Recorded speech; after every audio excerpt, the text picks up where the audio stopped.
Okay, welcome to today's video, which is part one of, I hope, a series of short videos covering the things you shouldn't do and why you shouldn't do them when you're training to become a licensed London taxi driver.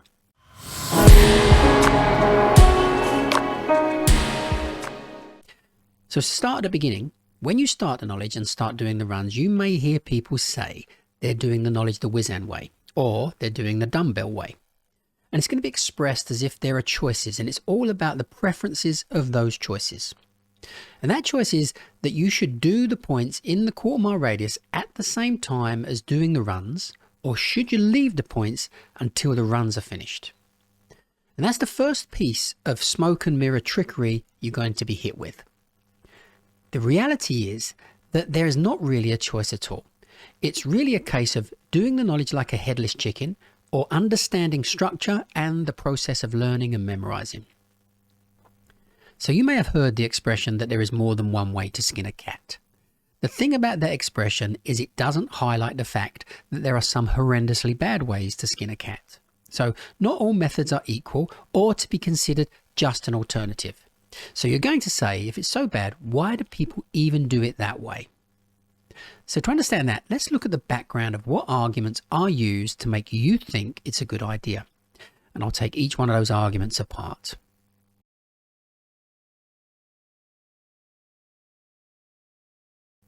But straight off the bat, many people do that method purely based on the trust and hope that the person telling them to do it that way knows what they're talking about. Let's look firstly at the fact it's the method that TfL suggests you do.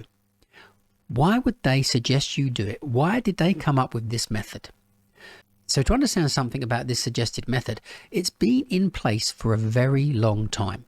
So far back that there used to be 468 runs on the Blue Book, 936 quarter-mile radiuses to do, and you could do the knowledge in around a year to 18 months. Now, do you really think you could achieve all that information and pass your exams in that time span using this method as described by TfL? Because the truth is, the students were not using the method suggested by TfL. They were instead doing the runs, then finding the points the examiners were actually asking. Why would you want to find anything other than the points the examiners ask? Now, the reason this method is suggested is that the wannabe taxi drivers of the time were largely unacademic and poorly educated. And this method went some way to giving them a study regime. Whether that regime was good or bad wasn't the issue. So by telling them to do this task of runs and searching the radius, they were in some way giving out something instructive.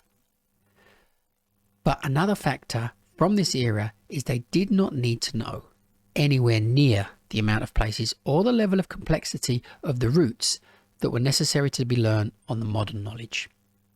So quite literally, this suggested method has no relationship to an efficient way of learning, but totally to being a laborious task to try and make a potential student do some actual physical labour whilst learning. The problem with this is that as the standards have risen over the years and the knowledge has become more and more difficult, then this suggested method becomes further removed from the reality of all we now know about modern study and learning techniques. So how did they come up with this idea to do points in the quarter-mile radius whilst learning 468 runs? They quite literally pulled the idea from thin air, just as a physical task and with zero concern for absorbability and speed of learning or structure. Now, apart from Whiz-End, which has been teaching since 1996 and has for nearly 20 years been London's largest knowledge school, every other school was teaching students that they must do the TfL method. And every other school has since closed down except Knowledge Point. So what are the arguments these schools were giving to make people believe that doing the quarter-mile radiuses whilst doing the runs was a good idea? Let's look at them one by one. The first and most easiest to shoot down is that they will tell you it's the method recommended by TfL. Now, I just covered why TfL recommend that method, but by saying it's the way TfL want you to do it offers up no real reasons as to why. Or is it good or is it bad? It is quite literally just a statement and is asking you to have trust and faith whilst offering up no valid foundations as to why. Next, one of the most common. If you don't do the points whilst you are there, you are going to need to return to do them later. Now this is clever because first, it's a complete misdirection. It suggests that by doing the points at this moment in time, you will be killing two birds with one stone. Now, if you don't know the meaning of that expression, it basically means achieving two things in the same time others do one. It also in some way suggests this is the definitive list of points and are what you are going to need to know. And it's leading you to believe London can be learned in one visit, and that second visit is a waste of time. And none of those things are true. None. So they want you to believe that doing these points now isn't going to take any extra time. So don't be fooled by that. It is actually going to take you longer to do these points than it will for you to do a run. A run takes around 30 minutes. I've heard of people doing the points at the start of a run anywhere from 1 to 2 hours. So they are in no way achieving these points for nothing. You could have done 4 runs in that same time span. It also insinuates that you are going to do all the Blue Book runs twice unnecessarily because you're being forced into doing all the Blue Book runs again because you didn't do the points while you were there. Now that part is just a plain lie. First, you will, once you've finished the runs, need to do points, but they won't be based on going back to the start of Manor House Station again and doing all the Blue Book runs again. They will all be in geographical order, allowing for the least possible distance between points. So you're able to cover the maximum amount each day.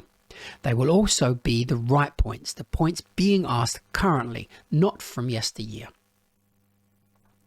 Second, do you really think one visit around London is enough for you to learn and absorb all those roads and points?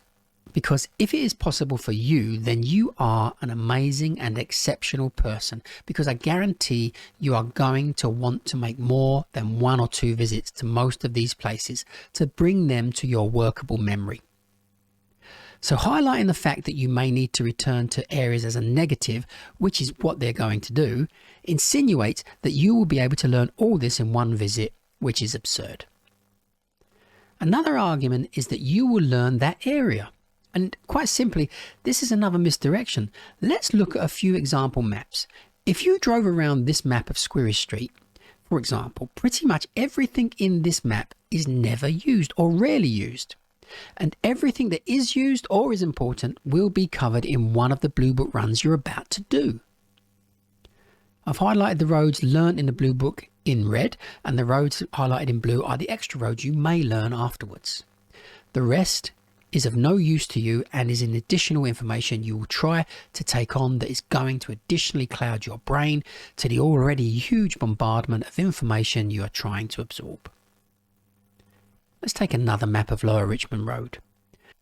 When a run starts in a road rather than a point, it was decided that the quarter mile you would search will be based around the central point of that road. So you don't need to search a quarter mile radius either side of the road like in a long sausage shape, but rather just a quarter mile radius of its center point. And once again, this example, you will not need to know any of the surrounding roads, and all the main things in this map are learnt from Blue Book runs alone. Nearly every single small road you see in this map has no purpose. So why are you looking around to cloud your head with images of streets that serve no purpose? This will apply to a large amount of the maps you do. So by searching each and every one of these quarter mile radiuses to become familiar with the area, you are basically learning or attempting to learn an abundance of useless and costly information that has no reward. And you may claim you now know that area better, but you must ask yourself, for what reason? Are you learning something that has no purpose in regard to the knowledge, when you already have a huge outstanding chunk of information to learn that is highly important? To this you may reply that the examiners can ask you literally anything. Well, that to some degree was true, but if they ask it, we will record it, and we can tell you how many times they've asked it and when they last asked it. So here it's important to understand a small statistic. You are one student out of 1,000. and you are asked a place that has never been asked before, it will be one place out of approximately 6,000 possible places. And basically means it's 6 million to 1 that you will be the student asked that point. If the point has only ever been asked once in history, then the chances of it being asked again to you is in the region of 32 million to 1. So why are you dealing with such outside odds when most beginners do not know BBC rehearsal studios and the chances of being asked that are around 2 to 1? Now this brings us nicely onto the points in the radius maps themselves. Treating every radius as equal importance is a little absurd, as there is no way that the Ritz Hotel radius is equal to the Queen's Ride radius. So by giving an equal amount of points to find in those two comparative areas is ridiculous. Nearly every point in the Ritz Hotel radius is going to be important. Yet in the Queen's Ride radius, there are no real points of interest.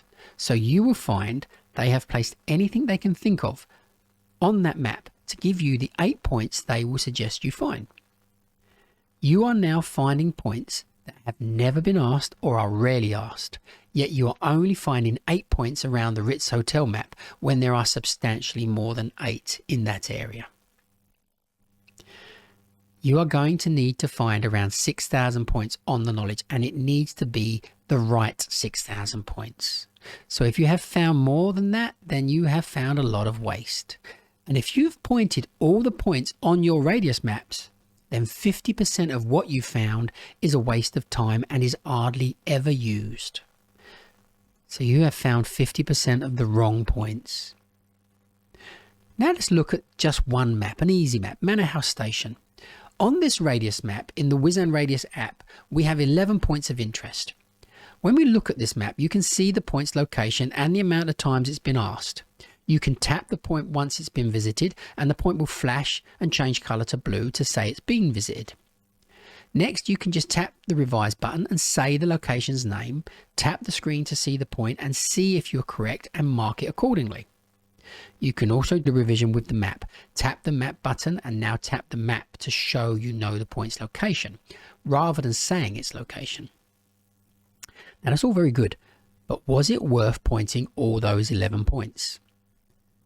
On the main screen of the Whiz Radius app, we can adjust the filters, and for all levels, I would suggest just 2 filters. First, set the times asked filter to 20 times asked or 50 times asked. The choice is yours. If you're full-time, then go 20 times asked. If you are part-time, select 50 times asked. The other filter, I would always set to 12 months. This means the point has been asked at least once in the past year, which means it's still in current circulation. At this moment in time, I would not use the point level filter.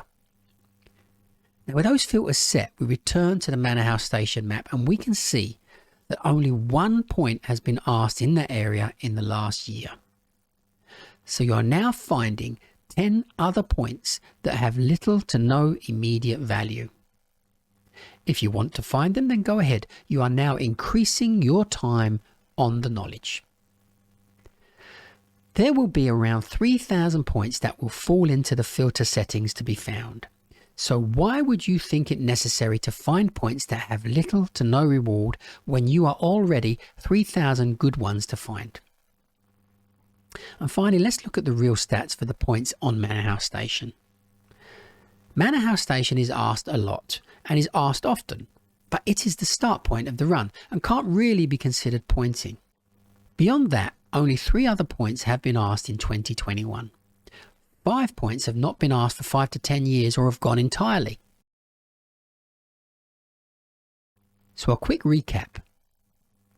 Doing the points whilst you are doing the runs will not save you time. Learning that area has no purpose and any useful roads are generally learnt from just doing the Blue Book runs in most cases. 50% of the points on your maps are useless and not necessary to learn. Now one little caveat. When you learn runs and points together, you now have 2 disciplines to study and revise each evening, as if studying one is not going to be hard enough and take up much of your time. You will end up mediocre at best for both disciplines or rubbish at both in the worst case scenario. Doing 16 runs a week will mean you finish all of your runs in 20 weeks. You would have learnt 3,500 roads, which is a huge accomplishment in itself. The idea that you think you could have done more in that time is very optimistic. Was learning 3,500 road names really that easy for you that you think you could have learnt 5,000 points at the same time? You can now go pointing, which means you can point the most current and up-to-date and most useful points that will now be on roads you have a growing familiarity with.